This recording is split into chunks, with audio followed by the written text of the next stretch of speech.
State medical faculty of West বেঙ্গলের তরফ থেকে পশ্চিমবঙ্গের বিভিন্ন প্যারামেডিক্যাল কোর্সে ভর্তির মপ আপ কাউন্সেলিংয়ের বিজ্ঞপ্তি গত 10ই মার্চ প্রকাশিত হয়েছিল।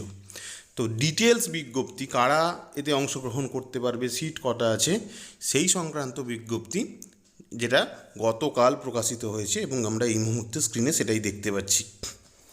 তো এই বিজ্ঞপ্তিতে সম্পূর্ণ ডিটেলস বলে দেওয়া রয়েছে। আমি ভিডিওতে পরপর আলোচনা করে যাচ্ছি, কারা অংশগ্রহণ করতে পারবে, কটা সিট ফাঁকা আছে, কিভাবে যেতে হবে, কী কী ডকুমেন্টস নিয়ে যেতে হবে ইত্যাদি। তো তার জন্য পুরো ভিডিওটা দেখতে থাকো। মপ আপ কাউন্সেলিংটা অফলাইনে হবে এবং সেটা আরজি কর মেডিকেল কলেজে হবে আগামী 20শে মার্চ সকাল 10টা থেকে। কিন্তু মপ আপ কাউন্সেলিংয়ের আগে সকলকে গিয়ে তাদের ডকুমেন্টসটা ভেরিফাই করাতে হবে। তো সকাল 9টা থেকে।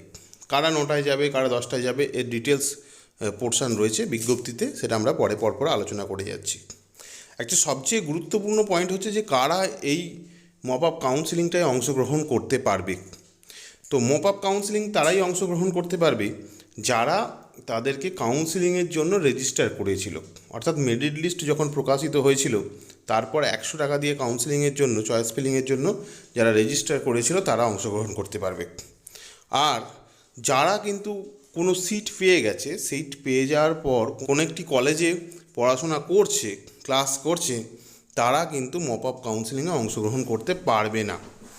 আরেকটা বিষয় হচ্ছে যারা রিফান্ড চেয়েও টাকা ফেরত চেয়েছে, মানে টাকা পয়সা তারা রিফান্ড অ্যাপ্লিকেশন করেছে গত 19শে ফেব্রুয়ারির মধ্যে, তারাও এই মপ আপ কাউন্সেলিংয়ে অংশগ্রহণ করতে পারবে। তার মানে যেটা দাঁড়ালো সেটা হচ্ছে যারা রেজিস্টার করেছিল তাদের মধ্যে যারা সিট পায়নি তারাই একমাত্র মপ আপ কাউন্সেলিংয়ে অংশগ্রহণ করতে পারবে। এমনকি যারা তাদের টাকা ফেরত নিয়েছে, তা ফেরত নেওয়ার অ্যাপ্লিকেশন করেছে 19 তারিখের মধ্যে, তারাও এই মপ আপ কাউন্সেলিংয়ে অংশগ্রহণ করতে পারবে। তাহলে পরিষ্কার হলো বিষয়টা।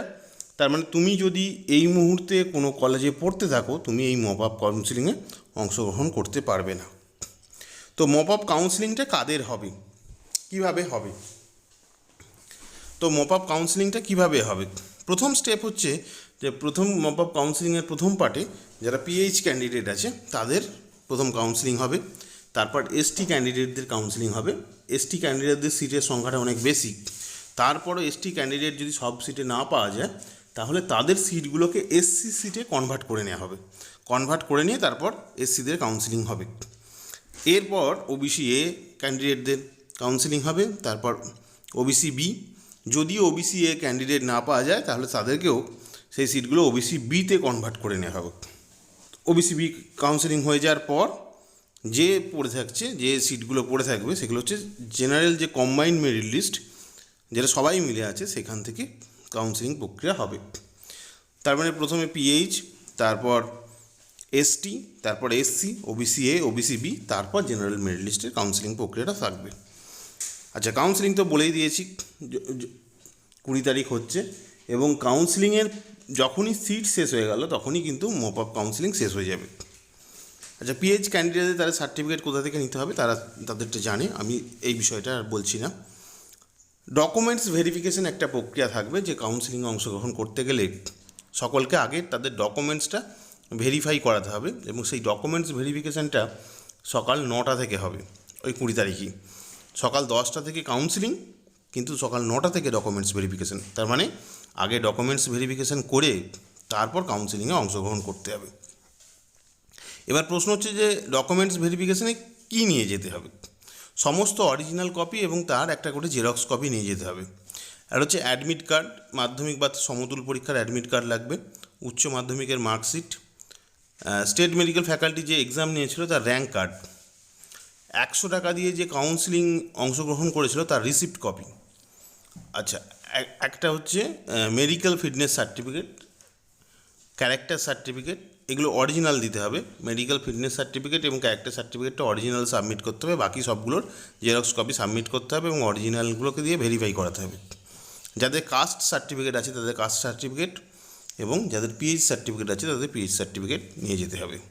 তাহলে এই হলো জিনিসপত্র। প্রথমে ডকুমেন্টস ভেরিফিকেশন হবে, তারপর টোটাল কাউন্সেলিংও হবে। এবার কারা কখন যাবে, কখন ডকুমেন্টস ভেরিফিকেশন হবে, কারা যেতে পারবে কাউন্সেলিংয়ে, কারা পার্টিসিপেট করতে পারবে। সেটা এবার দেখে নিই। পিএইচ ক্যান্ডিডেট যাদের র্যাঙ্ক 1 থেকে 48 তারা সকাল 9টা থেকে ডকুমেন্টস ভেরিফিকেশন করাবে, কাউন্সিলিং হবে তাদের 10টা থেকে 10:30। এসটি ক্যান্ডিডেট যাদের র্যাঙ্ক 1 থেকে 85 তো তারা সকাল 9:30টায় ডকুমেন্টস ভেরিফিকেশন করাবে, 10:30টা থেকে তাদের কাউন্সিলিং শুরু হবে।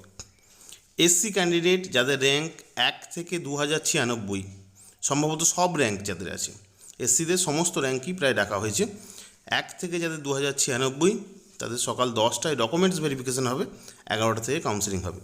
ওবিসি এ যাদের র্যাঙ্ক 1 থেকে 2237, এর মধ্যে অনেকজনই অলরেডি ভর্তি হয়ে গেছে, তো তারা সকাল 10:30টা থেকে ডকুমেন্টস ভেরিফিকেশন করবে, তারপর 11:30 থেকে তাদের কাউন্সিলিং শুরু হবে।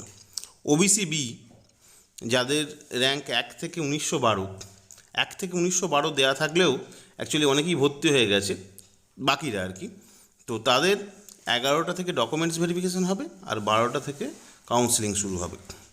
এরপর এই সমস্ত সিট ফিল আপের পর যে জেনারেল যে সিটগুলো পড়ে থাকবে বাকি সেইগুলো কম্বাইন্ড লিস্ট অনুসারে তাদের কাউন্সিলিং হবে। জেনারেল যাদের মেরিট র্যাঙ্ক 1 থেকে 2715, এর মধ্যে অনেকেই ভর্তি হয়ে গেছে, তারা বাদ শুধুমাত্র যারা ভর্তি হয়নি তাদের ডকুমেন্টস ভেরিফিকেশানটা হবে 11:30 থেকে এবং তাদের কাউন্সিলিংটা হবে 12:30 থেকে। যদি এর পরও সিট ফাঁকা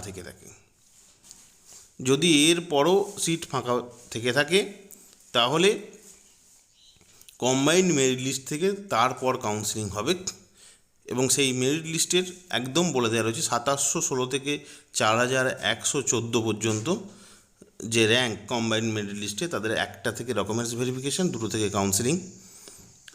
4115 থেকে 5186, 2টোতে ডকুমেন্টস ভেরিফিকেশান, 3টে থেকে কাউন্সিলিং।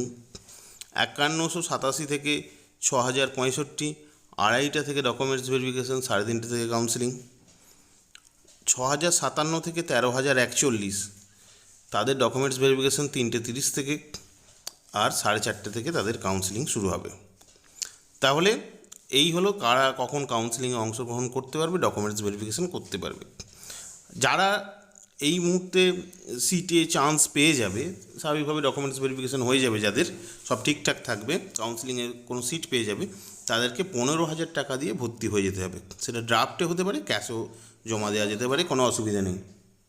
তো 15,000 টাকা দিয়ে তাদের ভর্তি হতে হবে। তো যারা ভর্তি হয়ে যাবে তাদের ক্ষেত্রে কিন্তু অফলাইন কাউন্সিলিংয়ে তাদের সেই টাকাটা কোনো মতেই ফেরত দেওয়া যাবে না। তাহলে এই হলো মোটামুটি বিষয়। তো ডিটেলস বলে দেওয়া রয়েছে কোথায় কি ভর্তি হতে হবে, তার জন্য এই বিজ্ঞপ্তিটা তোমরা ডাউনলোড করে নেবে। যারা ভর্তি হয়ে যাবে তারা 1 এপ্রিল থেকে 3রা এপ্রিলের মধ্যে নিজস্ব কলেজে গিয়ে যোগাযোগ করবে। আচ্ছা, আরেকটা বিষয় হচ্ছে একটা কোভিড প্রোটোকল সবাইকে মেনে চলতে হবে, মাস্ক পরতে হবে। তো এবার যদি কারো ওই থার্মাল গানের টেম্পারেচার যেটা বাইরে মাপা হবে সেটা যদি 99 ডিগ্রি ফারেনহাইট বা তার বেশি হয়, তাহলে তাকে কাউন্সিলিংয়ে পার্টিসিপেট করতে দেওয়া হবে না, তখন তার গার্জেনকে অ্যালাউ করা হবে, না হলে কিন্তু কোনো গার্জেন অ্যালাউ করা হবে না। আচ্ছা, এরপর আরেকটা বিষয় রয়েছে, যেটা একটা ফর্ম রয়েছে এই বিজ্ঞপ্তির শেষের পোর্শনে রয়েছে, সেই ফর্মটা ফিল আপ করে সবাইকে যেতে হবে, সেটা কোভিড সংক্রান্ত একটা ফর্ম। আচ্ছা, এরপর চলে আসে সিট কতগুলো রয়েছে। সিট একটা নির্দিষ্ট সংখ্যক সিট রয়েছে, গভর্নমেন্ট কলেজেও সিট রয়েছে, গভর্নমেন্ট অ্যাফিলিয়েটেড কলেজে এবং প্রাইভেট কলেজগুলো সবগুলোতেই সিট রয়েছে। তো এই সমস্ত কলেজের সিট আমি এই মুহূর্তে স্ক্রিনে দেখাচ্ছি। তো যে কলেজে যতগুলো সিট রয়েছে, ফাইনালি গভর্নমেন্ট কলেজে কটা সিট আছে আমি সেটা বলবো। তো বিভিন্ন ডিপার্টমেন্টের ডিএমএলটিতেও কিন্তু সিট ফাঁকা রয়েছে। তো তোমরা এই বিজ্ঞপ্তিটা লিঙ্ক ডাউনলোড করে নেবে, যার লিঙ্কটা আমি ডেসক্রিপশন বক্সে দিয়ে দেবো, সেখান থেকে ডাউনলোড করে নিয়ে সিটগুলো একটু ভালো করে বুঝে নেবে। তাহলে অ্যাকচুয়ালি 149টা গভর্নমেন্ট কলেজের সিট রয়েছে, যার মধ্যে জেনারেলে 16টা, এসসি 12টা, এসটি 89, ওবিসি এ 9টা, ওবিসি বি 2টো এবং ফিজিক্যালি চ্যালেঞ্জড, যেটা আমরা একদম শেষে পাচ্ছি ফিজিক্যালি চ্যালেঞ্জড, সেই ফিজিক্যালি চ্যালেঞ্জড হচ্ছে 21টা। তাহলে এটা হলো গভর্নমেন্ট কলেজ। আচ্ছা, এবার যেগুলো হচ্ছে আমরা হাফ গভর্নমেন্ট টাইপের বলছিলাম, যেগুলো ইএসআই হসপিটাল, তাদের ক্ষেত্রেও আমরা যেটা দেখতে পাচ্ছি, তো তাদের টোটাল সিট 14টা, তার মধ্যে জেনারেল 3টে, এসসি 1টা, এসটি 7টা, একটা ওবিসি এ, একটা ওবিসি বি এবং ফিজিক্যালি চ্যালেঞ্জড একটা সিট রয়েছে। এবার প্রাইভেট কলেজেও সিট কিন্তু ফাঁকা রয়েছে, প্রাইভেট কলেজে অনেকগুলো প্রাইভেট কলেজে সিট ফাঁকা রয়েছে, ডিএমএলটির সিটও ফাঁকা রয়েছে। তো প্রাইভেট কলেজের যে কটা সিট ফাঁকা রয়েছে সেগুলো তোমরা কোন কলেজে কীরকম সিট ফাঁকা আছে সেটা দেখে নিতে পারো। সেই অনুযায়ী তোমরা কাউন্সেলিংয়ের প্রিপারেশনটা নেবে, যে কোন কলেজটাকে তুমি চয়েস করতে চাইছো, তোমার যদি যে অনুযায়ী র্যাঙ্ক। আমি একদম টোটাল সিটের সংখ্যাটা বলবো, কারণ প্রাইভেট কলেজে SC, ST, OBC A, OBC B এই ধরনের সিট হয় না। তো টোটাল সব সিটটাই হচ্ছে জেনারেল মেরিট লিস্টে বা কম্বাইন্ড মেরিট লিস্ট থেকে ফিল আপ হবে। তো আলটিমেটলি 289টা সিট আছে, এটা কিন্তু জেনারেল মেরিট লিস্ট থেকে ফিল আপ হবে। তাহলে এখানে সিট সংখ্যা কিন্তু বেশ ভালোই রয়েছে। তো যারা পায়নি, চান্স পায়নি প্রথম কাউন্সেলিংয়ে বা অনলাইন কাউন্সেলিংয়ে, তারা কিন্তু তাদের জন্য এটা ভালো সুযোগ আছে। তো এরপর আমরা চলে আসবো যেটা যাওয়ার জন্য যে ফর্মটা ফিল আপ করে নিয়ে যেতে হবে নির্দিষ্ট ডকুমেন্টস ছাড়াও, COVID-19 self declaration undertaking form, যেটা ফর মপ আপ রাউন্ড, তো সেটা অ্যানেক্সার বি।